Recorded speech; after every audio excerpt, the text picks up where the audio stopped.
जय श्री कृष्ण। नमस्कार दोस्तों, स्वागत है आप सभी का हमारे धार्मिक channel Shubham Bhojpuri short feed पर। दोस्तों, आज की यह वीडियो आपके लिए बहुत ही अच्छी और महत्वपूर्ण होने वाली है। आज की इस वीडियो में आप जानेंगे, श्री कृष्ण कहते हैं, जो मनुष्य सुख और दुख में विचलित नहीं होता है, दोनों में संभाव रखता है, वह मनुष्य निश्चित रूप से मुक्ति के योग्य है।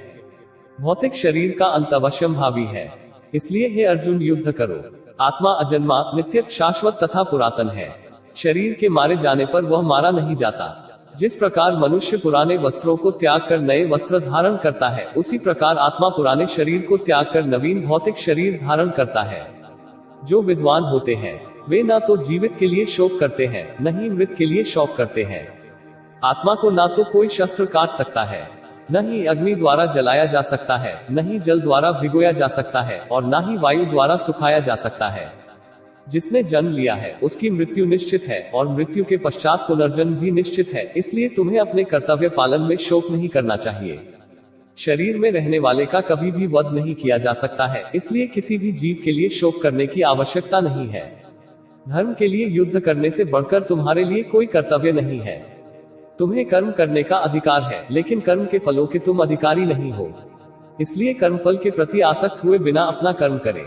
जिस प्रकार पानी में तैरती नाव को प्रचंड वायु दूर बहा ले जाती है, उसी प्रकार इंद्रियों का वेग भी मनुष्य की बुद्धि को हर लेता है। न तो कर्म से विमुख होकर कोई कर्म के फल से छुटकारा पा सकता है, और न ही केवल संन्यास से सिद्धि प्राप्त की जा सकती है।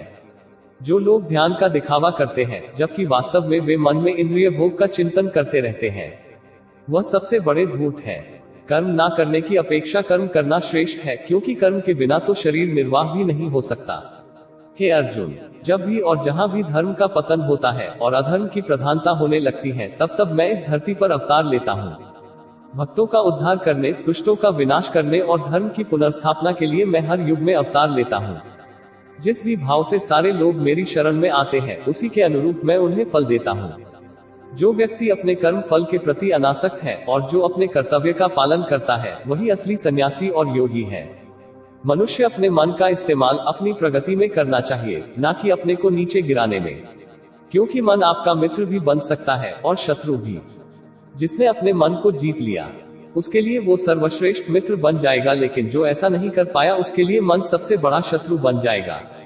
हे अर्जुन, जो अधिक खाता है या बहुत कम खाता है, जो अधिक सोता है या पर्याप्त नहीं सोता है, उसके योगी बनने की कोई संभावना नहीं। मनुष्य को अपने चंचल और अस्थिर मन को वश में रखना चाहिए। वास्तविक योगी समस्त जीवों में मुझको और मुझ में समस्त जीवों को देखता है। जो मुझे सर्वत्र देखता है और सब कुछ मुझ में देखता है, उसके लिए ना मैं कभी अदृश्य होता हूँ और ना वह मेरे लिए कभी अदृश्य होता है। हे अर्जुन, शरीर त्यागते समय मनुष्य जिस जिस भाव का स्मरण करता है, वह उस भाव को निश्चित रूप से प्राप्त होता है। यदि कोई प्रेम तथा भक्ति पूर्वक मुझे पत्र, पुष्प, फल या जल प्रदान करता है, तो मैं उसे स्वीकार करता हूँ। ज्ञान से श्रेष्ठ ध्यान है, ध्यान से भी श्रेष्ठ है कर्म फलों का परित्याग। जो सुख दुख में, भय तथा चिंता में संभाव रहता है, वह मुझे अत्यंत प्रिय है। हे अर्जुन, निर्भयता, आत्मशुद्धि, आध्यात्मिक ज्ञान का अनुशीलन, दान, आत्म संयम, यज्ञ परायणता, वेदाध्ययन, तपस्या, सरलता, अहिंसा, सत्य, क्रोध विहीनता, त्याग, शांति, समस्त जीवों पर दया, लोभ विहीनता, संकल्प, तेज, क्षमा, पवित्रता, ईर्ष्या तथा सम्मान की अभिलाषा से मुक्ति, यह सारे दिव्य गुण हैं, जो देवतुल्य पुरुषों में पाए जाते हैं। अहंकार, घमंड, अभिमान, क्रोध, कठोरता तथा अज्ञान, यह आसुरी स्वभाव वालों के गुण हैं। श्रीमद् भगवद गीता। नरक के 3 द्वार है, काम, क्रोध और लोभ।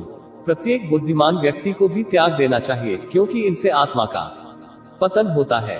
मनुष्य को सात्विक भोजन करना चाहिए। यह आयु बढ़ाने वाला, जीवन को शुद्ध करने वाला तथा बल, स्वास्थ्य, सुख तथा तृप्ति प्रदान करने वाला होता है।